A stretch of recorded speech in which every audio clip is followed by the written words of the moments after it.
La communication est, comme toute entreprise ou organisation, un axe important, d'autant plus lorsqu'elle concerne une activité qui regroupe des passionnés ou qui peut être décriée par une partie du grand public.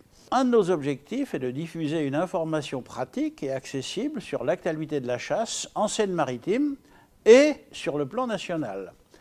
Pour atteindre cet objectif, la Fédération des chasseurs de Seine-Maritime s'exprime au travers de supports et de dispositifs de communication variés, en phase avec les différents usages et les différentes générations de chasseurs.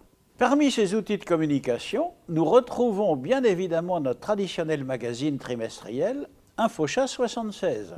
Cette revue de 32 pages, éditée en mars, juin, septembre et décembre, aborde des sujets transversaux et permet de traiter l'information en profondeur.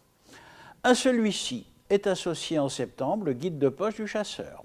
Ce petit livret rassemble les informations essentielles pour pratiquer son activité en Seine-Maritime, avec notamment des rubriques telles les dates d'ouverture et de fermeture, les coordonnées des associations de chasse spécialisées et bien d'autres informations utiles que vous pouvez également consulter sur notre site internet www.fdc76.com. Une date de formation, une inscription au permis de chasser, une validation de votre permis de chasser.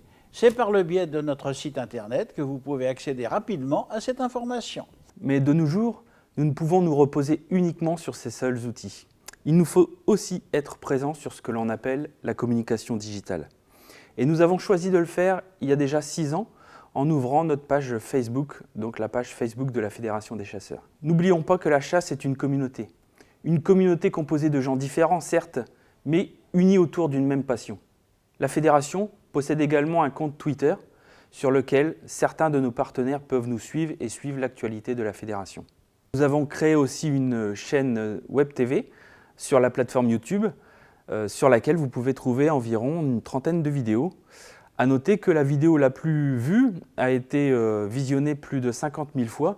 C'était l'année dernière en janvier 2017 et ça concernait donc des chasseresses qui avaient été invitées par le domaine du Mahomet et la Fédération des chasseurs pour une journée de chasse très conviviale. Pour être toujours au contact de l'actualité chasse, nous avons aussi fait le choix de publier de manière hebdomadaire une lettre d'info. Celle-ci vous permettra de suivre l'actualité de vos territoires notamment. Vous pouvez la retrouver sur la page Facebook de la Fédération des chasseurs et également sur la page d'accueil de notre site internet. Soucieux de vous apporter de nouvelles expériences et compétences bien sûr, la Fédération vous propose de participer à un certain nombre de formations gratuites. Elle vous offre la possibilité, ces formations, de découvrir de nouveaux modes de chasse et de parfaire vos connaissances. Je vous invite à retrouver sur notre site internet ou dans notre magazine InfoChasse 76 la liste et les dates de ces formations. À l'heure du véganisme et de l'anthropomorphisme, il peut exister une confusion dans le regard du grand public au sujet de la chasse et des chasseurs. Le monde de la chasse a vécu peut-être en autarcie pendant quelques décennies sans éprouver le besoin de communiquer sur son activité.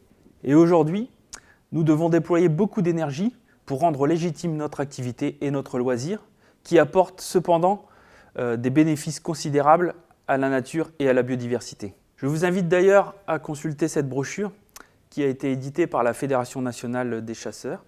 Elle présente les résultats d'une étude réalisée par le BIP, qui est un cabinet de conseil. Et selon cette étude, ce sont 2,9 milliards d'euros qui sont consacrés annuellement à la nature par le biais de la chasse et des chasseurs. Cela représente en moyenne 56 euros par hectare. Cette étude met également en évidence que sans la chasse et les chasseurs, les Français devraient débourser 460 millions d'euros annuellement au titre de la biodiversité.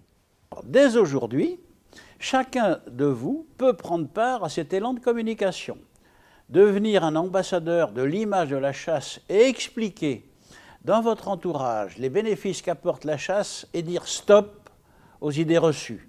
La chasse ne détruit pas la biodiversité, bien au contraire, puisqu'elle accorde une valeur prioritaire à la conservation des écosystèmes et des milieux. Elle constitue une activité légitime dont l'empreinte écologique est positive. Voilà mes chers amis, nous vous donnerons prochainement par le biais d'InfoChasse 76 les clés pour être un ambassadeur de la chasse. Vous l'avez compris, la chasse aujourd'hui s'inscrit dans le développement durable. N'oublions pas que les fédérations des chasseurs sont agréées au titre de la protection de l'environnement. À ce titre, nous avons une mission d'éducation à la nature. Pas de prosélytisme chez nous, mais une invitation comme chaque année pour les cycles 2 et 3 des écoles de notre département à vivre la nature le temps d'une demi-journée à la Maison de la Chasse et de la Nature. En effet, pour notre 12e année consécutive, nous organiserons notre festival animalier en partenariat avec l'Éducation nationale à la Maison de la Chasse et de la Nature à Belleville-en-Caux le 4 et 8 juin 2018. Les enfants pourront découvrir les animaux de nos forêts. Nos actions ne s'arrêtent pas là. Chaque année, nous organisons en partenariat financier et technique avec l'Agence de l'eau Seine-Normandie, avec aussi la Fédération de pêche, l'inspection académique, une semaine de l'eau et des milieux aquatiques délocalisés de nos structures. Et pour finir, nous renouerons avec bonheur avec notre concert contre le cancer. Cette année, nous vous accueillerons chaleureusement au château de Mesnières-en-Bray le 22 juin avec toujours des trompes et des chants. L'ensemble des dons recueillis sera reversé en intégralité à l'association Agir avec Becquerel contre le cancer. En conclusion, le message que je souhaiterais vous faire passer est le suivant: que vous soyez adepte du grand, du petit gibier, des migrateurs ou de la chasse en général, soyez fiers et unis autour de votre passion. Et maintenant, avant de nous quitter, je vous propose de découvrir un petit reportage sur la formation au permis de chasser. Donc bonjour, nous sommes aujourd'hui au stand de Cuverville-sur-Yerres pour une formation au permis de chasser. Donc nous allons rejoindre Benoît qui est en train de passer avec des candidats. Non. Quel est ton prénom? Quentin. Quentin. Et tu vas pratiquer quoi comme chasse? Tu vas chasser où? Plutôt pigeon ou lapin, petit gibier. Oui. Ou peut-être parfois gros gibier. Si on t'invite? Si on m'invite. Bon, donc on va essayer de te suivre un petit peu aujourd'hui. Alors, à la remise de l'arme, l'examen commence. Vous connaissez le parcours. S'il y a des modifications, je vous dirai quel sens prendre. Et on y va.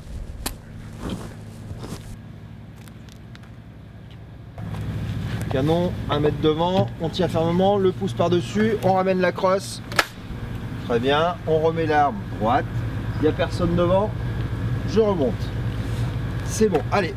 La partie dangereuse sur l'arme, c'est tes canons. Donc tes canons seront déjà dirigés légèrement dans cette zone-là. Ils sont toujours devant toi et on a les yeux dessus. Premier départ. Ouais. On monte, on épaule, on vise, on tire. On enlève le doigt et on désépaule. Très bien. Donc là, maintenant, tu auras juste à penser à avancer un peu plus ton corps au niveau du tir. On descend à plat, 1 mètre devant. Et on repart du poste. Très bien. Dos à l'inspecteur. Les fédérations départementales des chasseurs sont tenues de former et préparer les candidats au passage de l'examen unique du permis de chasser. Et ensuite, donc, ce seront les agents techniques de l'environnement, l'Office national de la chasse, donc, qui a des inspecteurs et fait passer ces examens. Alors, c'est quand même assez important, hein, puisque donc, on a une partie formation théorique qui représente entre 10 et 12 jours suivant les années avec un personnel. On a 40 jours de formation pratique sur le terrain à 2 personnels, donc ça fait quand même 80 jours de présence, formation pratique. Et puis on a besoin aussi d'un personnel le jour où les candidats viennent passer leur examen sur le site, où là on a 60 jours en moyenne d'examen. Il faut quand même rajouter une partie administrative, donc avec le service administratif qui lui gère les inscriptions des dossiers, le contrôle que le dossier soit bien complet, donc un nombre de jours aussi assez important.